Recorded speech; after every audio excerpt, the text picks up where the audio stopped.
হ্যাঁ, অত্যন্ত উদ্বেগজনক ঘটনা। কিন্তু আমি এটাকে ঠিক গোষ্ঠী কুন্দলও বলবো না।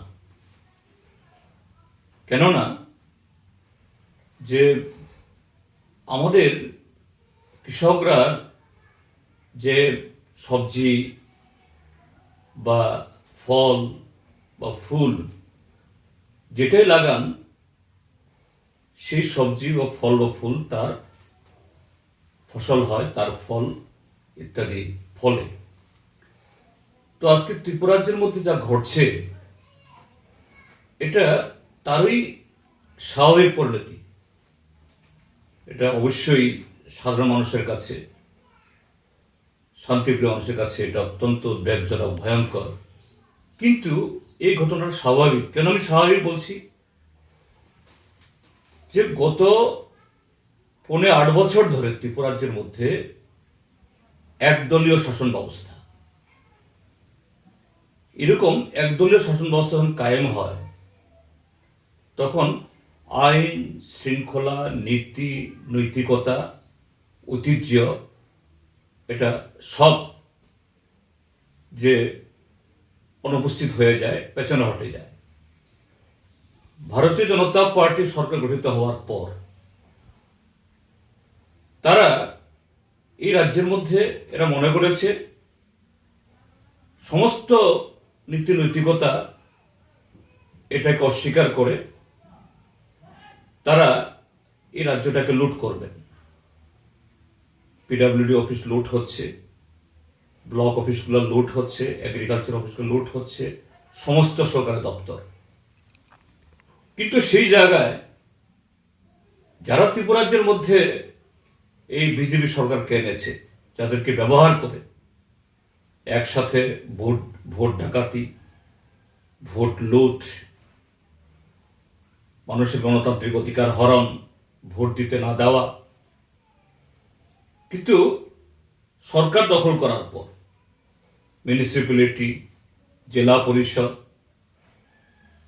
পঞ্চায়েত সমিতি বা গ্রাম পঞ্চায়েত, এখন মুষ্টিমেয় কিছু লোক যাদের সাথে মিলে এই সরকারটা তৈরি করেছে অন্যায়ভাবে, অগণতান্ত্রিক পথে, এরা তো সবাই ভাগ পাচ্ছে না।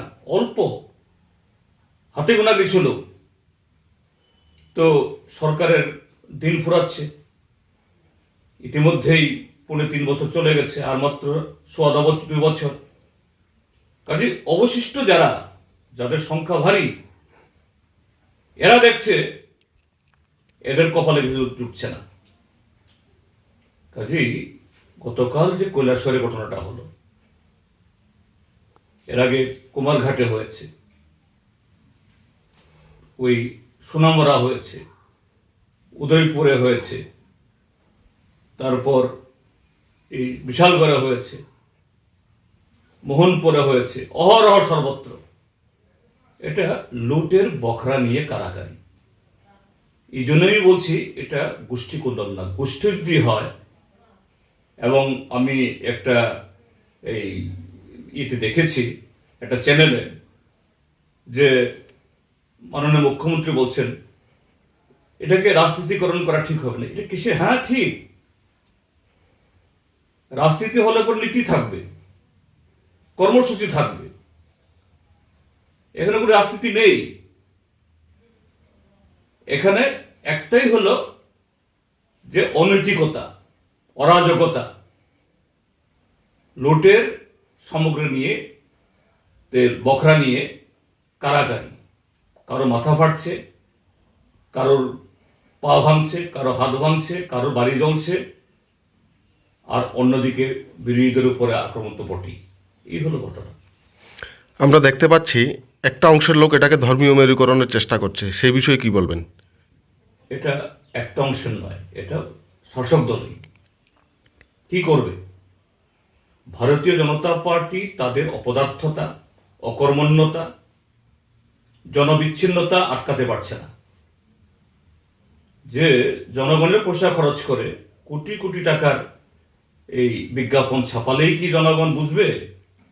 ছবি দিয়ে মানুষ অভিজ্ঞতায় দেখছেন এই ত্রিপুরার যে তারা 35 বছরে বামপন্থী ফ্রন্ট সরকার দেখেছেন তারা কিভাবে প্রত্যেক 5 বছরে 20 থেকে 25,000 চাকরি হতো, কিভাবে গ্রামীণ উন্নয়ন হয়, কিভাবে জনগণের মতামত নিয়ে পরিকল্পনা হয়, পরিকল্পনার রূপায়ণ হয়। আজকে এগুলো কিছুই নেই, সর্বত্র মণ্ডল।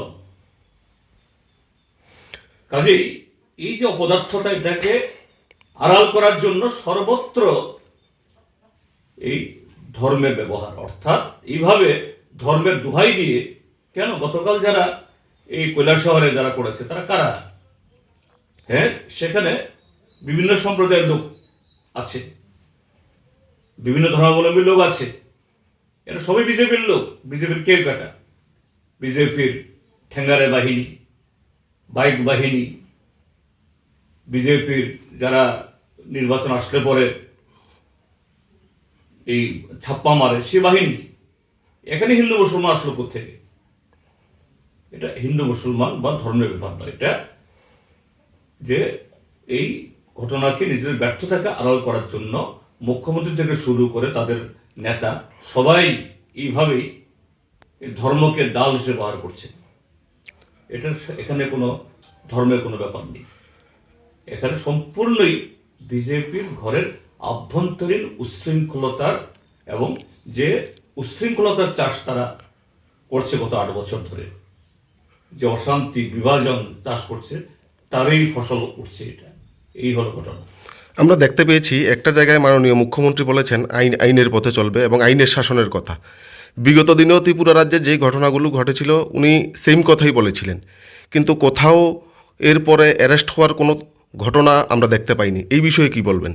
আমি অত্যন্ত ব্যথিত, আমাদের রাজ্যের মাননীয় মুখ্যমন্ত্রী কিভাবে এই আইন শব্দটি তিনি তার মুখে উচ্চারিত হয়। যদি আইনের পথে চলে, তিনি মুখ্যমন্ত্রী সহ আরো অনেক মন্ত্রী এমএলএ নির্বাচিত হতে পারেন না। ছাপ্পা ভোট, রিগিং এসব করে তারা আসেন। তারপর হলো তার বিগত এই প্রায় 4 বছর হয়ে গেল মুখ্যমন্ত্রীত্বে, কোথায় আইন আছে? কোথায় আইন নিয়ে চলে? এটা কন্ট্রাক্টরি কাজ হোক, এটা চাকরি বন্টন হোক, এটা অন্য যে কোনো কর্মসূচি, কোথাও তো আইনের কোনো বালাই নেই।